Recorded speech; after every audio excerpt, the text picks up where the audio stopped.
Hi, I'm Dr. Nancy, your medical celebrity doctor, and this is Dr. Nancy Knows, the talk show that brings awareness, inspiration, and hope to many communities globally, bridging the gap of disparity, uniting our nation. We do that not only through my 25 years of medical practice, but through individuals that are experts in their field of industry that are coming on the show telling us how they are impacting their circle of influence. And every once in a while, we'll have a celebrity. Be sure to tune in on NGC Network, the network that supports alignment of all things wellness. Today's guest, we have Carlos Velasco. Carlos, it's so nice to have you on the show. Thank you so much for having me, Dr. Nancy. It's a real honor for me to be here, sharing this space with you. I was so touched by your story and how you've made it in this world to be so successful and have so many people look up to you and build this empire that you have for yourself.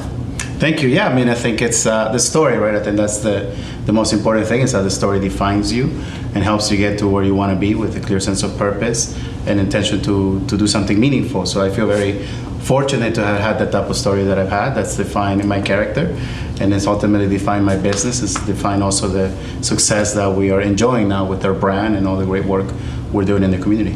Awesome, very cool. So listen, tell me a little bit more about Nobile Community Activators. So Nobile Community Activators has a vision to create vibrant communities. I come from an activism background, and I always saw the potential within the community, primarily the Latino Hispanic community. I'm an immigrant that came to this country at 12 years old. All of us come here with high levels of dreams and aspirations and wanting to move our families forward. And I recognize that potential within our community, even though we faced a lot of barriers, right, with racism, unfortunately, and legislation that's anti-immigrant. So what I wanted to do is I wanted to create something that would allow my community and other communities an opportunity to really tap into that potential. But at the same time doing it in a sense of community, because I come from a very communal background.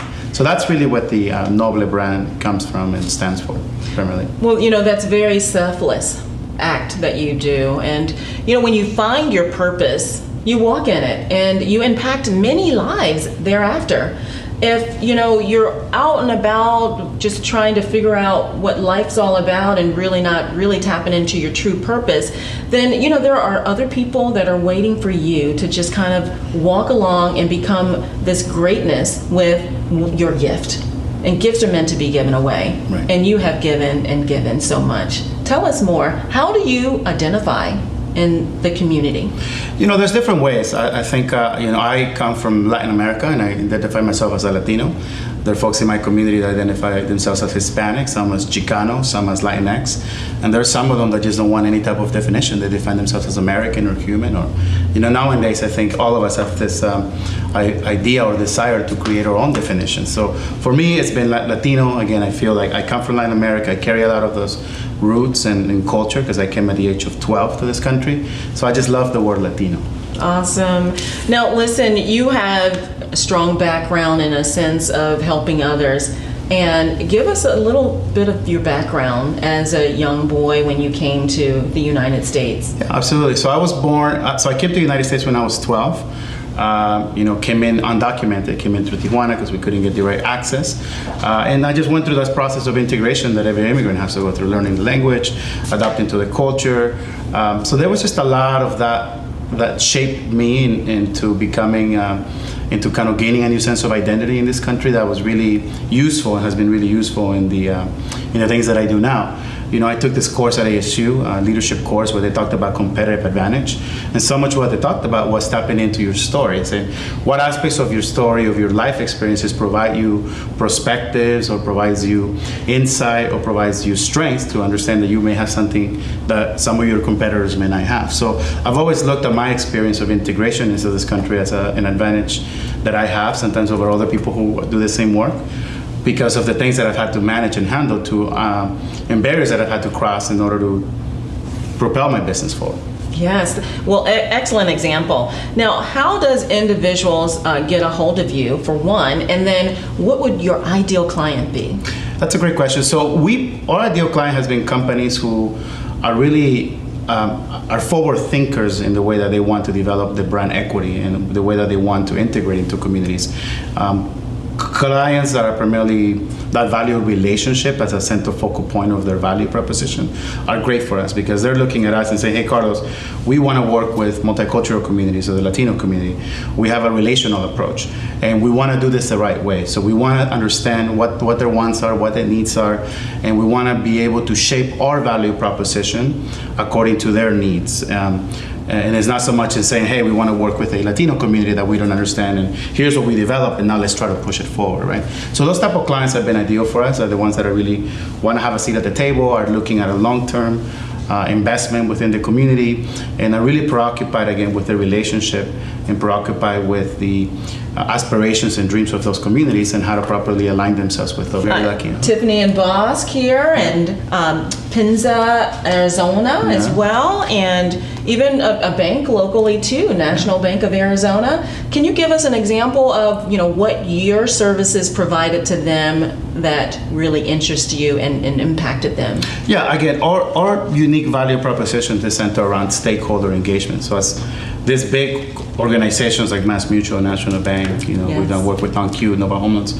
As they come to us and they want to integrate within the Latino community, our approach is always around stakeholders. So who are the stakeholders? The question may be, what is a stakeholder? We define a stakeholder as an individual that could come from various areas, like you're a stakeholder in the stakeholder of health and nutrition. We have educators, political, small business, right? And these are folks like you who are not just interested in the aspect of growing their own business or growing and providing the service that they want for themselves and their family, but also are very concerned with the community. And they're always thinking about, okay, I want to self-empower myself, but I want to make a difference. And they sit in school boards and they participate and give money back, and and they want to understand the political implications of policy. So those individuals are in every community, and our job is really to integrate our clients' brands into those stakeholders, because those stakeholders provide insight to our clients that allows them to create frameworks in a way, again, to properly integrate their brand and value proposition into these communities. Because the Latino community, just like every community, is very diverse. You can't put it in a box, right? We all come from different backgrounds, and stakeholder approach is really what's shown success to our clients in the way that they develop their initiatives in the Latino Hispanic space. Very great, very, very good. Now, I was doing some research on you, and I came across a video that sets you apart from the average type of organization that bridges communities. Sure. And you said some of the standards can be tiring, expensive, and unsustainable. What sets you apart? The fact that we don't hold our clients hostage in the process. We don't even like to define ourselves as a marketing agency. Marketing, branding, consulting, strategy are the tools that we utilize for integration. So our value proposition is saying, there is your brand, here's your company, here's the community. We want to directly connect you to the community so that you can have a long-lasting relationship. We don't want to be the marketing agency or the agent in between that holds you to this pay-to-play type of model. As long as I can pay, I can play, but what happens when the money goes away, or what happens when a bigger company comes with a bigger check? Now you become second in the ranking of the community. So our approach is always around true integration. Once you hold and own the relationship with the community, it's yours. You should be able to carry it, do with it, grow from it, and not have to depend on our agency to be there for hire to help you with that. So it's a bit of a longer process, right? Because it takes more time to develop a meaningful relationship and build equity, but it's a lot more sustainable because now you're building a foundation that you can build upon for years. It is partnership at its finest, let me tell you, right? And, you have to put the time in. You can't rush anything, and things are all about timing too, by the way. Right. You have to make sure that you research well enough to know that the partnership that you're going into has your best interest in mind as well. And then partnerships should be reciprocal. So, what am I getting from you, and what am I giving you too, right? So what are we doing for one another? Absolutely. Excellent. Now I do have a couple more questions too about, we talked about your ideal client, and then we've talked about how you've gotten your start, and your ingenuity and creativity, and Novae Community Activators is just one of the many things that you do as well. Sure. How do you keep it all together, and where does your strength come from? That's a great question. I think my strength comes from, from seeing the impact. I really like to, once you have to take time to reflect and look at the work that you've done and give yourself credit. And also, my energy comes from seeing how this movement continues to grow. I call it a movement, again, because I come from an activism background. I still consider myself an activist that just created a business around it. So that's primarily where my energy comes from. And also my children. I have 3 kids. One of them just graduated from the U of A. So being able to see my own family benefit and reap from this work of community mobilization, that's all it's asking for is a fair shot. We're not asking for more, we're not asking for less. All we're saying is let's create an even playing field so that we have an opportunity to define and work within our own potential. So that's where my energy comes from. I think and I love community. Like I told you, I come from Ecuador, and I was a community kid. I was a barrio kid. And every time that we do this work, we build community. And for me, it's rewarding to see that there's a sense of people knowing each other and having relationships. And again, they share commonalities, dreams, sometimes frustrations too. That's okay, we're part of a community. So that's where a lot of my energy comes from. Well, that's important because I'm old school too, and I was raised, in a community, and I think we've gotten away from that, but it's so reassuring and refreshing that you still have that community type feel. Of course. So if there's stakeholders out there watching this interview, how do they get a hold of you if they want to bring in more multicultural types of groups of entities? Yeah, they can visit our website at wearenoble.com. We're also very active on Instagram under Noble Activators with an X. So that's one way that they can come out and reach us, and we're always welcoming and open to collaboration. I think that's the reason why I'm here and I get opportunities like this, is because anyone who opens the door and says, hey, I'm doing something that's trying to empower community or trying to empower stakeholders and leaders, we want to partake in whatever way we can. We're big connectors, and that's one of the main value that we provide to our stakeholders, is interconnecting them to other resources. Well, you definitely have to be proactive and want to take on these types of responsibilities or opportunities, if you will, to bring awareness, to let individuals to know that they're not alone. There are people that really genuinely care and have your best interest in mind. Of course. Yes. There's plenty of those folks out there. What advice would you give to an entrepreneur that is interested in starting a business or maybe even developing something community that mirrors what you do? I think it's 2 things. One is you really have to have a sense of commitment to your vision and to your dream. And then I think you have to make a commitment to never give up. I mean, this thing will test you and push you against the wall and kick you against the wall again. But as long as you stay committed to what originally gave you fire, you'll be able to get success. But I know that it's a process.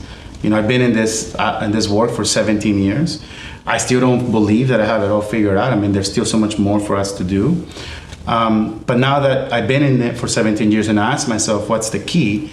And I think it's just really been persistence and not giving up, and then the continual aspect of getting knocked down. Like everyone talks about this, right? You get knocked down, you dust yourself off, and you look at the vision and the reason why you got started.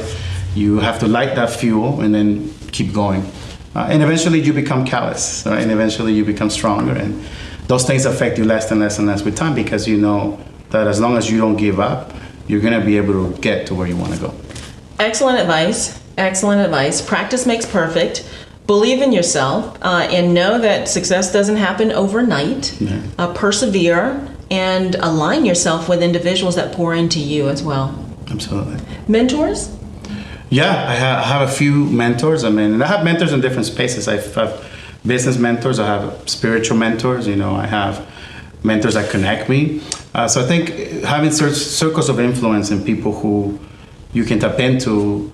And I think one of the biggest things that I've learned is as you grow and you begin to get a sense of success, you may forget and you may begin to think that you know everything. And life is very quick at reminding you that you don't.